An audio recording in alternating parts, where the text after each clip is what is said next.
friends and good morning everybody. Today we are going to learn about Bridge course standard 9 science and technology activity number 5.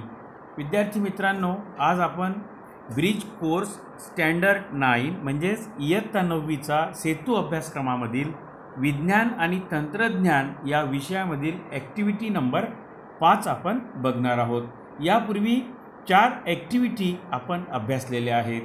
ही ॲक्टिव्हिटीसुद्धा आपण त्या ठिकाणी बघणार आहोत. Let's अंडरस्टँडमध्ये आपल्याला काय शिकायचं आहे यामध्ये आपण बघूया.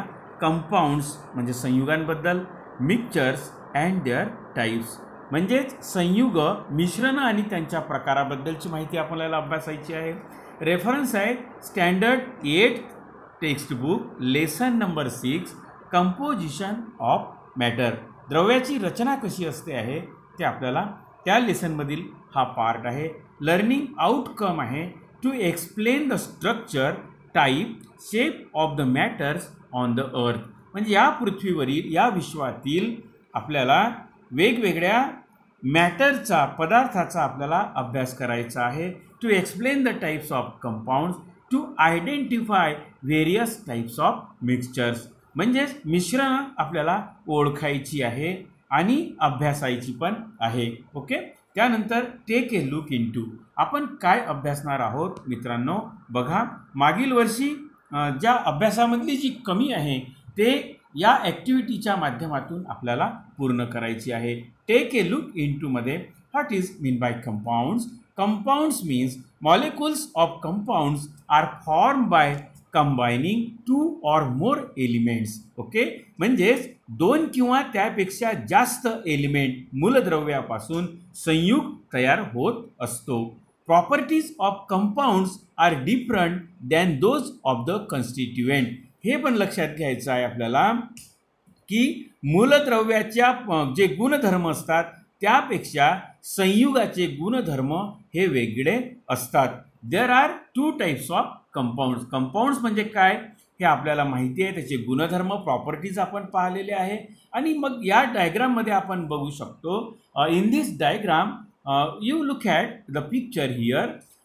यामध्ये 2 प्रकारचे कंपाऊंड्स आहे. एक आहे ऑर्गॅनिक कंपाऊंड्स आणि इनऑर्गॅनिक कंपाऊंड्स. आपण बघूया ऑर्गॅनिक कंपाऊंड्स म्हणजे काय आणि इनऑर्गॅनिक कंपाऊंड्स म्हणजे काय होते आहे. ऑर्गॅनिक कंपाऊंड्स म्हणजे काय तर such compounds are heated in air combined with oxygen to form gaseous substance. In case their combustion is not complete, black colored carbon remain behind residue. म्हणजेच ऑर्गॅनिक कंपाऊंड तो compound आहे ज्याला आपण हवेमध्ये किंवा ऑक्सिजनमध्ये जाळल्यानंतर त्यामध्ये कार्बन शिल्लक राहतो आणि त्यामधून गॅस तयार होतो आहे. हे महत्त्वाचं प्रॉपर्टीज आहे ऑर्गॅनिक कंपाऊंडच्या. लक्षात घ्या. When compounds are heated in air combine with oxygen. म्हणजे ऑर्गॅनिक कंपाऊंडला जेव्हा आपण हवेमध्ये त्याला उष्णता देतो आहे किंवा जाळतो आहे तर ऑक्सिजनसोबत तो कंबाईन होतो आणि तसं या ठिकाणी कार्बनला जाळल्यानंतर त्यापासून कार्बन डायऑक्साईड तयार होत असतो आहे. In their case combustion is not complete. जर कंबुस्टन, ज्वलन जर पूर्ण झालं नाही तर एक रेसिड्यू म्हणून, शिल्लक पदार्थ म्हणून कार्बन त्यात शिल्लक राहतो आहे. Black coloured carbon remain behind as A residue material. For example carbohydrates, proteins, hydrocarbons, camphor, petrol यासारखे पदार्थ याला आपण ऑर्गॅनिक कंपाऊंड्स म्हणतो. तर मग इनऑर्गॅनिक कंपाऊंड्स कोणते आहे तर inorganic compounds are the compounds that decompose on strong heating to leave a residue. म्हणजे उष्णता दिल्यानंतर त्याचं डिकम्पोजिशन होते आहे.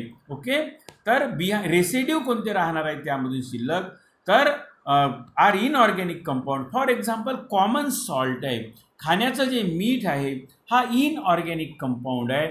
सोडा आहे, धुण्याचा सोडा, खाण्याचा सोडा, रस्ट आहे, लाईमस्टोन आहे, चुना, ब्ल्यू व्हिट्रिओला ज्याला मोरजूद म्हणतो.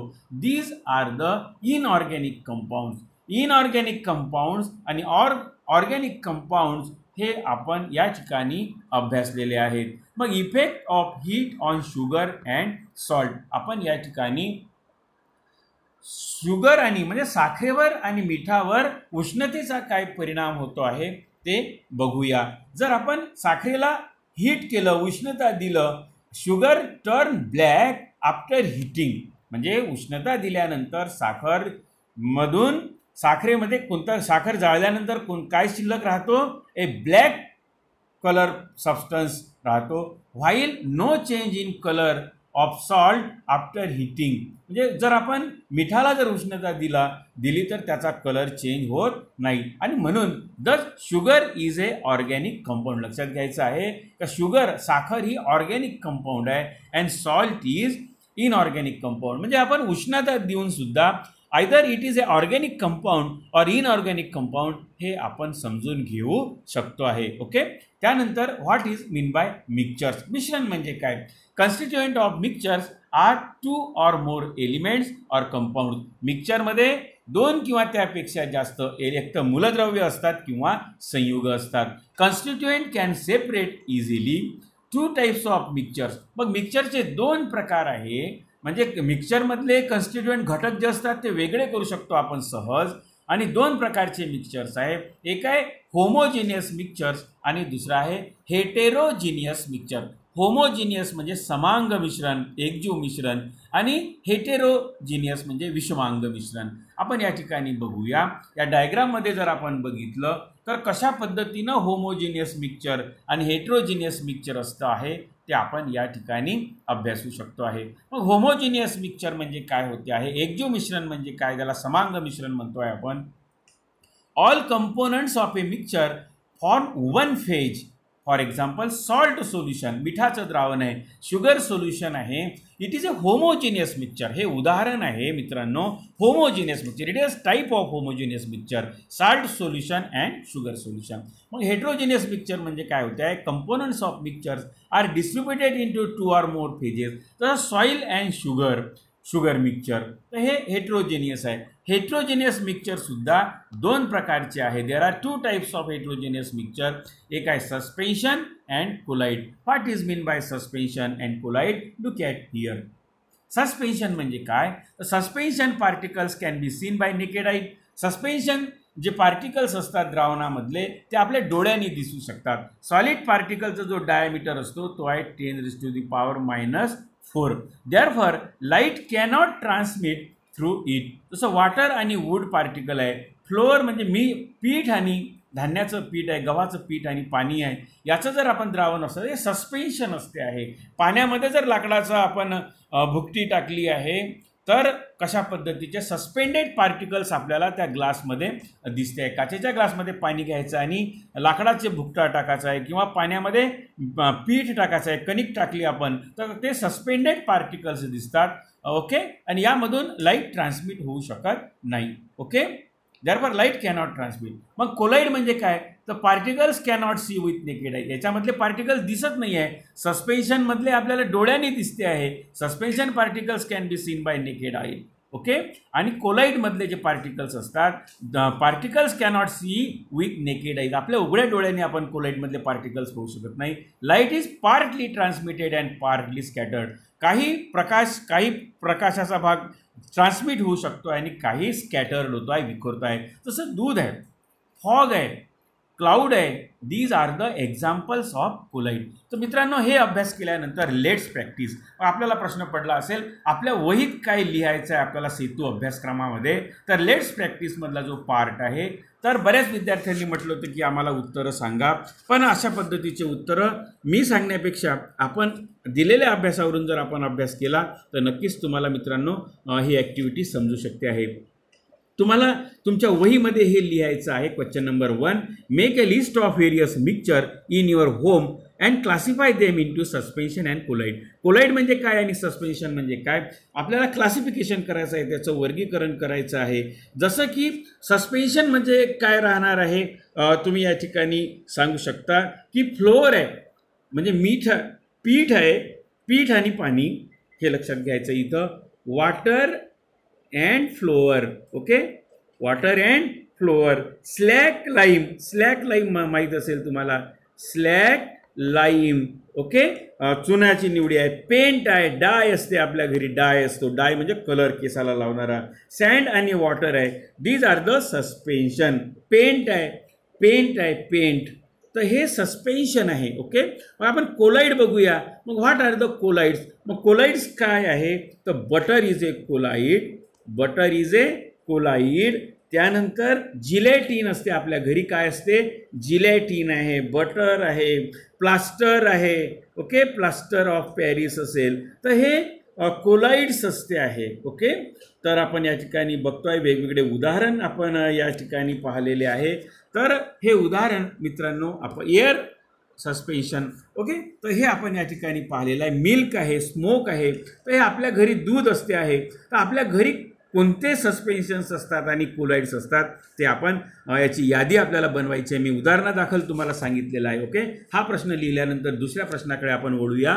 Right and say type of homogeneous mixture, either it is homogeneous or heterogeneous. या ठिकाणी आहे साखर अधिक पाणी, म्हणजे हे आहे शुगर सोल्युशन अधिक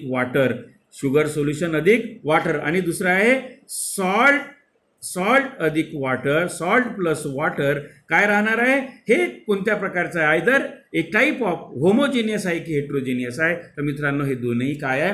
होमोजिनियस मिक्सचर आहे. ओके, त्यानंतर आपण या ठिकाणी दिलेलं आहे ते उत्तर आपल्याला लिहिणं अपेक्षित आहे. त्यानंतर क्वेश्चन तिसरा आहे जो आपल्या वहीत लिहायचा आहे. If camphor is heated 5 minute, it's residue of camphor in evaporating dish, which type of camphor is? आपल्याला माहिती आहे की कॅम्फर जो असतो हा सबलिमेशन होते आहे, याचं सबलिमेटरी सबस्टन्स आहे. याचं TORY सबलिमेटरी सबस्टन्स आहे. हा सबलिमेटरी सबस्टन्स आहे. म्हणजेच सबलिमेशन म्हणजे याचं रूपांतर डायरेक्ट कशात होते? हा तुम्ही कॅम्फर पाहिला असेल, कापूर जर उघडा ठेवला किंवा त्याला हिटिंग जर केला आहे या इव्हॅपोरेटिंग डिशमध्ये, जर याचं रूपांतर डायरेक्टली लिक्विड न होता डायरेक्टली गॅसमध्ये होत असते. आणि मग आपल्याला या ठिकाणी ॲक्टिव्हिटीमध्ये लिहिलेलं आहे, जर कापराला जर हिटिंग केलं आहे 5 मिनिटसाठी, तर कोणते रेसिड्यू त्यामध्ये राहणार आहे का आणि कोणत्या प्रकारचा आहे? मी आत्ताच या ठिकाणी सांगितलं आहे की सबलिमेटरी सबस्टन्स आहे. मग आपण या ठिकाणी इव्हॅपोरेटिंग डिशमध्ये काही राहणार आहे का?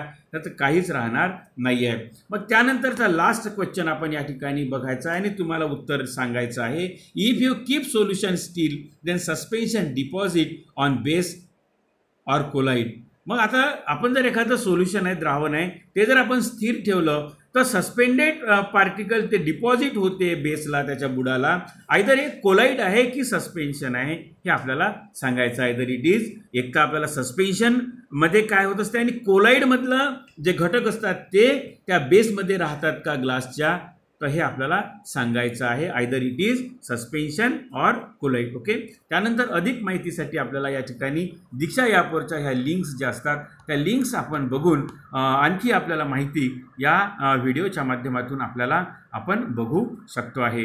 तर ही ॲक्टिव्हिटी नंबर 5 नक्कीच आपल्याला समजली असेल. माझा व्हिडिओ आपल्याला आवडल्यास आपल्या मित्रांना पण शेअर करा आणि माझे राजकुमार तिरभानी यूट्यूब चॅनल सबस्क्राईब करा. Thanks for watching my video.